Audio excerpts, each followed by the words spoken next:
Bonjour, bonsoir et bienvenue à toutes et à tous à cette 16e édition de Radio Mortimer. Radio Mortimer, c'est une émission web faite par la bande de spectateurs et spectatrices passionnés de spectacles vivants que nous sommes. Nous nous réunissons une fois par mois pour échanger avec le cœur et dans la bonne humeur sur des spectacles que nous avons vus. Au sommaire de cette 16e édition, nous allons parler de 5 spectacles. La Nuit des Rois ou Tout ce que vous voulez de William Shakespeare, mis en scène par Thomas Ostermeyer à la Comédie Française. La Ménagerie de Verre de Tennessee Williams, mis en scène par Charlotte Roundley au Théâtre de Poche-Montparnasse. Misery de William Goldman d'après Stephen King, mis en scène par Daniel Benoît au Théâtre Hébertot. Cloué au sol de George Brunt, mis en scène par Gilles David au Théâtre des Déchargeurs. Et enfin, Je parle à un homme qui ne tient pas en place, conçu par Jacques Gamblin et Thomas Coville.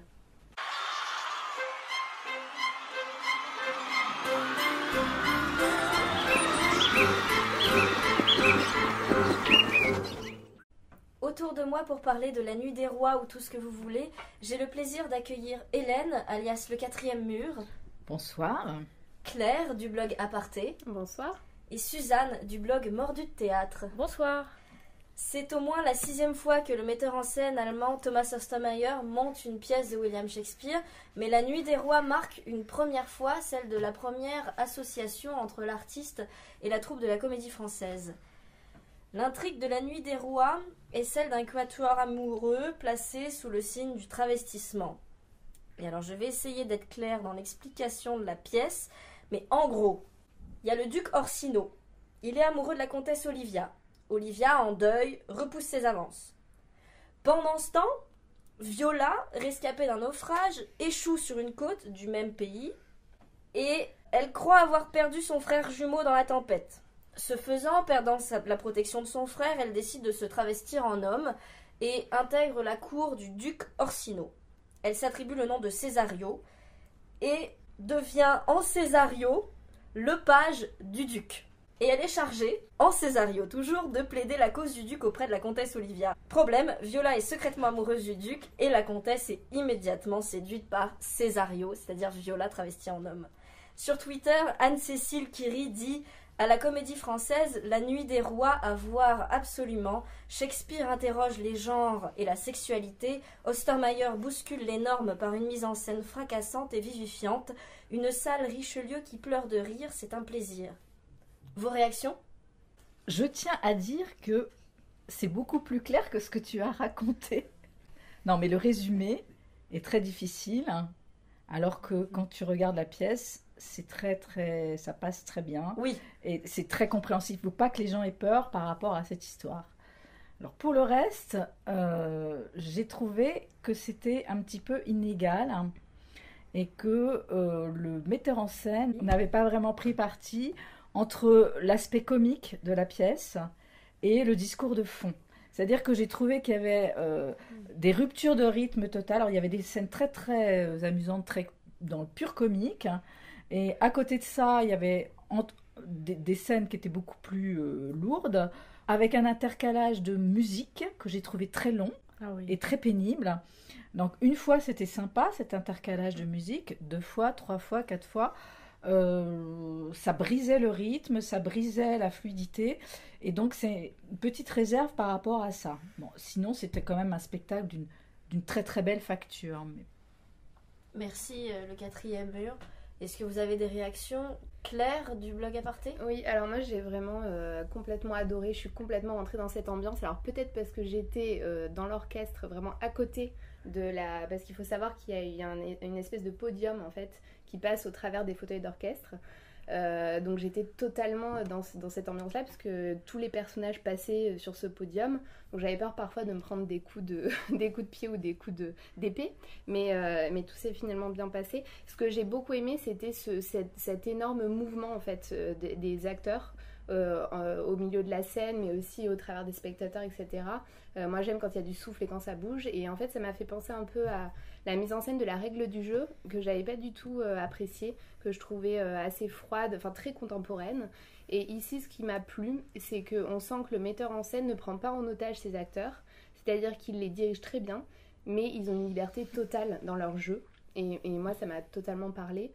J'ai encore beaucoup de choses à dire, mais après, c'est vrai que sur le fond, alors j'ai trouvé ça très drôle, j'ai énormément ri. Je trouve que le personnage du fou, Fest, joué par Steven Verhoeven, est admirable. Enfin, vraiment. Puis on sent vraiment une connivence avec les spectateurs. Ça, c'est génial de se sentir intégré. Mais après, c'est vrai que dans le fond, sur le plan des genres, alors j'ai lu beaucoup d'articles sur la question du genre, etc. Moi, je ne l'ai pas vraiment ressenti, mais j'ai vraiment plus senti une énorme énergie, en fait. Voilà, ce qui m'a plu, c'est que j'ai eu l'impression que Shakespeare, via Thomas Ostermeyer, nous disait « Soyons fous, on y va ». On lâche tout et ce soir on met un masque, on enlève un masque justement social pour se libérer de tout et être qui on veut être. Et ça c'est qu'une seule partie, c'est que la partie burlesque, soyons fous. Mais le reste ne passe pas. Mais c'est ce que je dis, moi, c'est-à-dire oui, mais que donc, moi j'ai trouvé ça très sage justement. Il manque une partie dans ce que tu dis, soyons fous, ok, c'est la partie burlesque avec les trois gnomes là. Mais toute la partie sensuelle, toute la partie désir, la partie un peu sur le genre, mais on l'a pas du tout, sur le fond. Alors ok, ils sont tous à poil, on a bien compris, il y a une question du genre qui est là-dessous, mais moi j'ai pas vraiment perçu, on entend très bien le texte, mais ça va pas au-delà. J'ai été très déçue, moi, du jeu d'Adeline Dermy, c'est la première fois. Donc elle incarne Olivia, c'est-à-dire qu'elle tombe amoureuse de Viola Cesario. Il y a un jeu entre Adeline Dermy et Georgia Scalier qui était très fade le jour où j'y étais. Et j'étais très déçue, c'est la première fois que je suis déçue par cette comédienne. Moi je trouve que le duo marche très très bien parce que donc Adeline Dermy elle est toute frémissante, on sent qu'elle veut lui sauter dessus et qu'elle le fait pas, enfin moi j'ai trouvé ça très beau. Et Viola, Georgia Scalier qui est merveilleuse, qui joue tellement bien ce personnage, mais voilà c'est cette fille travestie en homme en fait. Et qui on sent est attirée en fait par Viola et qui se pose elle-même la question de savoir est-ce que je vais sauter le pas ou pas, et j'ai vraiment aimé cette intensité. T'as senti ça toi? Ouais, vraiment. Ouais, mais alors effectivement si t'avais, enfin quand tu lis la notice, tu vois l'intention. Alors c'est vrai si tu lis le petit livret avant. Moi j'ai pas lu. Mais moi j'avais pas lu. Si tu le lis pas, tu le sens pas. Effectivement, moi je suis assez d'accord avec Mordu à ce sujet. Bon. Et j'ai trouvé que ça manquait. Moi j'ai trouvé que ça manquait de folie justement. Il y a des sur cette question-là. Il y a des passages effectivement complètement burlesques, mais puis ça s'arrête, c'est entrecoupé, et puis c'est lent. Et j'ai dit mais pourquoi il a pas osé aller au bout de sa folie? Moi je me suis demandé s'il n'avait pas été paralysé par la comédie française Ostermeyer.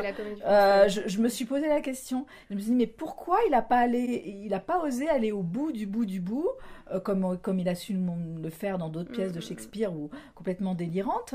Et j'ai trouvé ça dommage. J'ai trouvé qu'il y avait un côté convenable et bridé, presque propre, qui ne convenait pas à la pièce. J'aurais voulu que ça soit plus fort, plus démesuré. Et puis le choc alors peut-être, c'est ça l'idée? Ça serait quoi en fait? Qu'est-ce qu'il aurait pu faire pour nous apporter plus de folie? Mais je pense qu'il aurait dû tout le temps être dans ce burlesque s'il avait décidé de le jouer dans les tréteaux. Et je pense que je sais pas, j'étais pas là à l'époque, excusez-moi, mais dans l'esprit Shakespeare, je pense que c'était extrêmement burlesque. Je pense que c'était très, ça devait hurler de rire. Je suis pas sûre que c'était très sérieux quand c'était joué à l'époque. On dit que Shakespeare c'est une alternance de burlesque, de sérieux, donc je pense qu'il a voulu faire ça, mais que pour moi les parties plus de fond, ça marche beaucoup moins bien. Bah ça marchait, oui. Et puis il y a une grosse erreur de casting. Excusez-moi, mais moi je pense que le spectacle pâtit aussi du début.